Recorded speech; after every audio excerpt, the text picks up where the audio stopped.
Okay, let's talk HIV, let's talk HIV prevention, and let's talk TB. Let's start with HIV prevention. Yeah. This is what we are promoting. PrEP.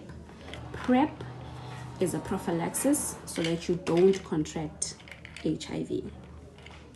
It's 1 tablet a day, and you take it every single day.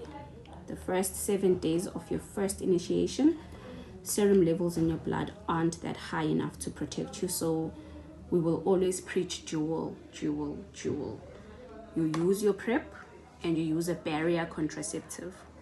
Barrier to protect yourself against any other STIs, including HIV and AIDS. PrEP. See, I'm promoter of PrEP. You go to your nearest clinic, you test for HIV. If you're HIV negative and you're still on your window period, our symptoms, we promote PrEP.